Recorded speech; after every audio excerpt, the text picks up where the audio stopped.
Salut les gens! Alors aujourd'hui, exceptionnellement, on se retrouve pas dans un camion, on est dans mon bureau parce que je vais essayer de répondre le plus clairement possible à une question que je vois souvent sur les forums et sur les groupes de vannes aménagés.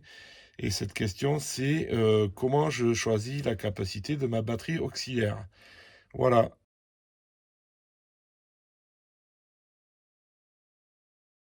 Alors voilà, je vais essayer de ne pas être trop chiant, hein, parce que ça va être beaucoup de papier, quelques calculs, mais c'est vraiment à la portée de tout le monde, même ceux qui n'ont pas fait d'études dans le technique. C'est de la base, je pense que c'est du niveau collège. Donc on va juste utiliser une formule qui est commune à toute l'électricité. Et cette formule, c'est P égale UI. Donc je vous explique ça de suite. Voilà, donc comme je vous ai dit, on va commencer avec la formule P égale U multiplié par I. Donc P, c'est en watts, c'est la puissance. U, c'est la tension en volts. Et I, c'est l'intensité en ampères. Alors le gros avantage de cette formule, c'est qu'elle marche aussi avec les ampères-heure qui donnent des watts-heure. Voilà. Donc souvent, vous aurez la capacité de batterie qui sera exprimée en ampères-heure, mais quelquefois en watts-heure, ça arrive. Et surtout, bien souvent, vous avez la consommation des éléments qui est exprimée en watts. Donc c'est pour ça que cette formule est intéressante. Euh, on peut la transformer, cette formule, pour trouver l'intensité. Donc en fait, il suffit de diviser par U.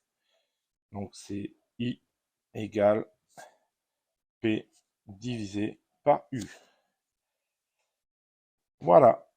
Donc il y a une question qui est très importante au niveau du choix de la capacité de la batterie, c'est le temps d'autonomie dont vous désirez avoir.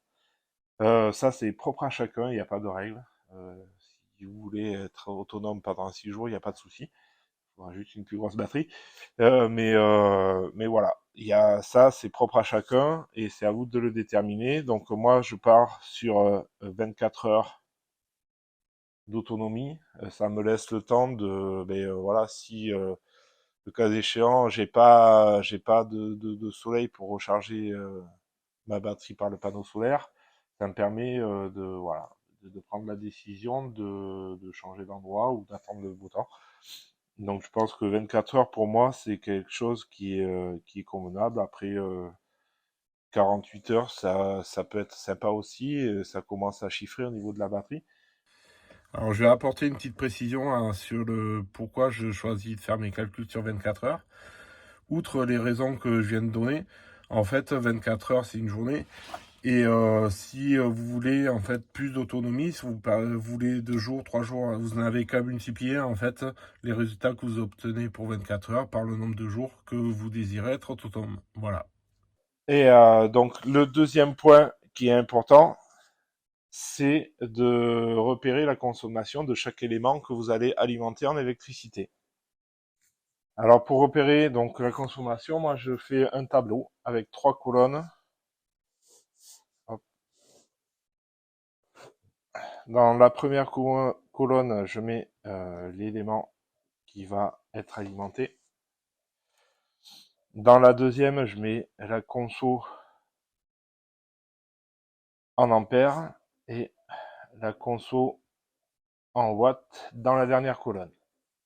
Alors pourquoi je fais 2 colonnes de conso, c'est que suivant si votre consommation elle vous est donnée en ampères ou en watts, vous allez mettre, et avec la formule que je vous ai donnée au tout début, on va pouvoir convertir. Voilà, alors d'abord moi je fais la liste de mes éléments, donc j'ai une glacière,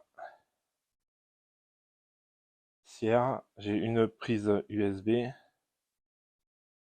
j'ai 4 LED pour l'éclairage et j'ai un ordi portable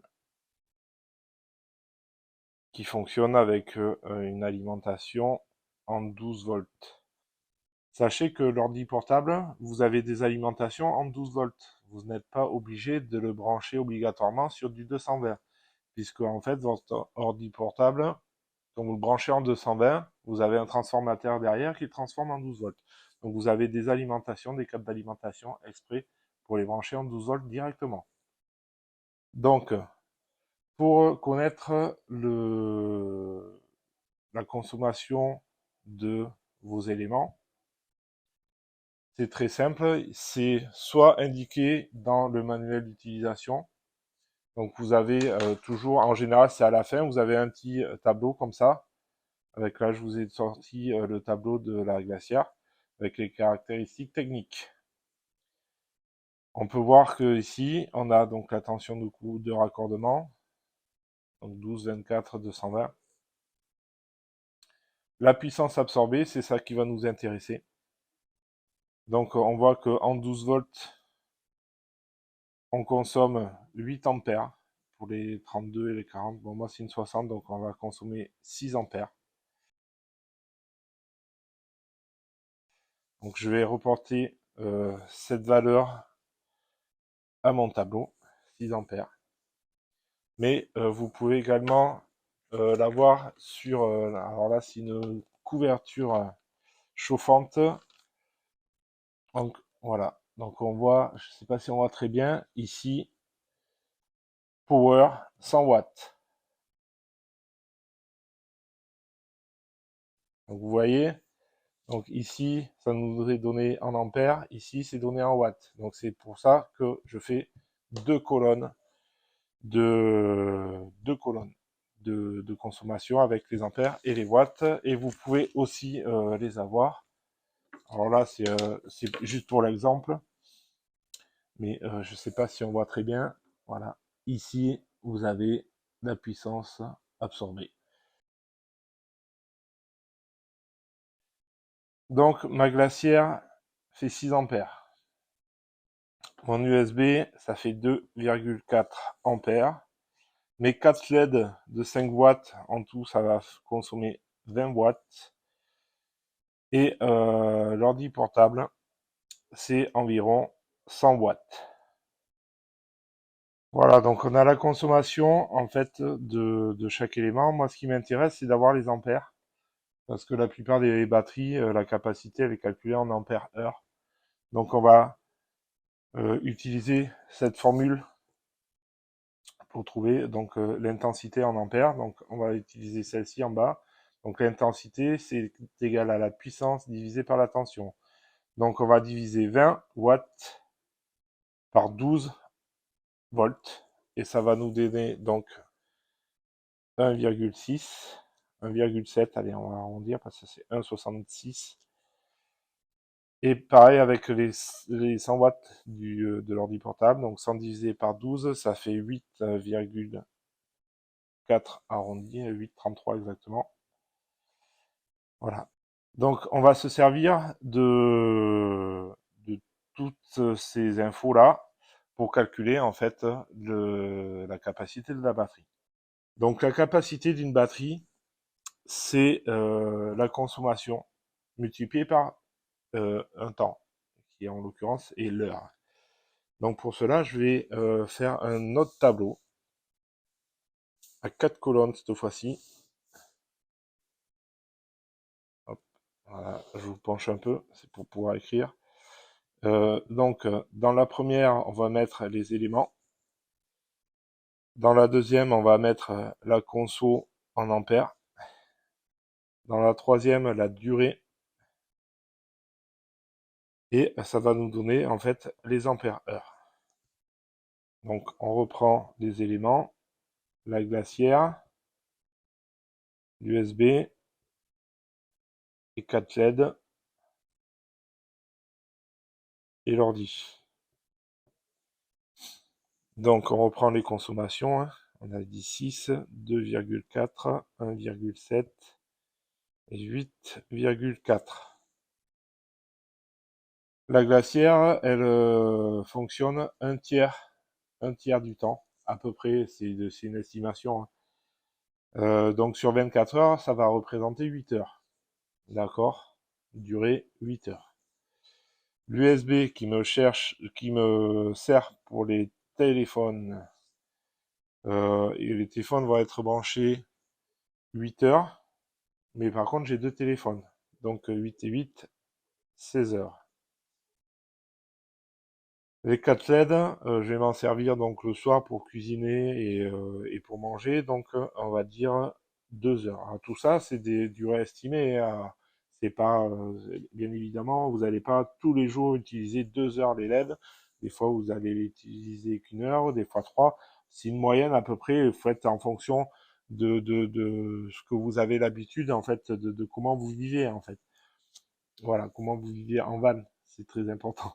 On vit pas en van comme on vit à la maison. Et l'ordi, je vais l'utiliser 3 heures.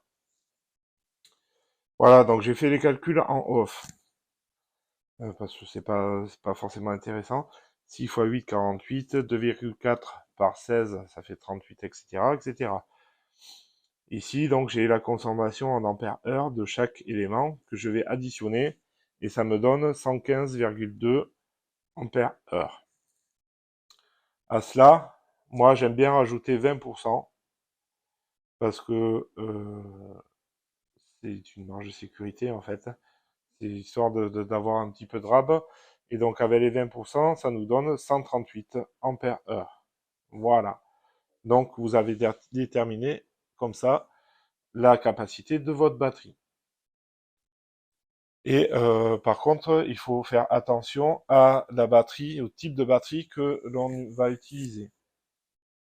Ça, je vous en parle de suite.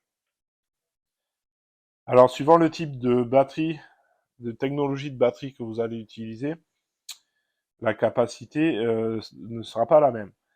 Les batteries AGM ou les batteries gel, en fait, sont utilisées entre 95% et 50% de la capacité de la batterie. Alors pourquoi 95? Parce qu'on estime que les 5 derniers pourcents sont très difficiles, c'est les plus longs en fait à charger, donc ils sont très difficiles à obtenir. Donc dans l'usage courant, en fait, on est rarement à 100%. Et les 50%, c'est parce que la technologie plomb en fait de ces batteries impose que en dessous de 50%, il y a des risques de détérioration. Donc vous pouvez flinguer votre batterie si vous descendez en dessous de 50%. Donc comme on va utiliser que la moitié de la capacité de la batterie, on va doubler donc cette capacité pour avoir les 138 ampères. Donc ça nous donne 276 ampères pour pouvoir utiliser 138 ampères. La technologie lithium, elle, s'utilise entre 95 et 5%. Donc les 95, c'est la même raison que pour les gels. Et les 5%, c'est que c'est pas recommandé. Si technologiquement c'est capable de descendre à zéro sans vraiment avoir de dommages, c'est quand même pas recommandé. Toujours recommandé d'avoir un petit peu de courant dans la batterie. Donc elle, on va pouvoir utiliser les 138 ampères dont on a besoin. Voilà. Question prix. Effectivement, le lithium, ça peut faire peur parce que les prix sont assez importants. Mais comme vous devez prendre des batteries plus grosses dans les AGM et dans les gels, en fait, bien souvent, vous vous retrouvez avec un prix plus important pour cette capacité de batterie que la lithium pour la moitié de capacité. Voilà, donc j'ai essayé de faire au plus simple. J'espère que c'était assez clair. Si toutefois vous avez des questions encore, n'hésitez pas à les laisser dans les commentaires. J'ai ma voix qui commence à défaillir. Donc n'hésitez pas à laisser en commentaire vos questions. J'essaierai d'y répondre autant que possible. Voilà, donc on va se quitter là-dessus. N'hésitez pas à liker, à vous abonner à la chaîne, parce que j'espère vous revoir bientôt. Allez, ciao.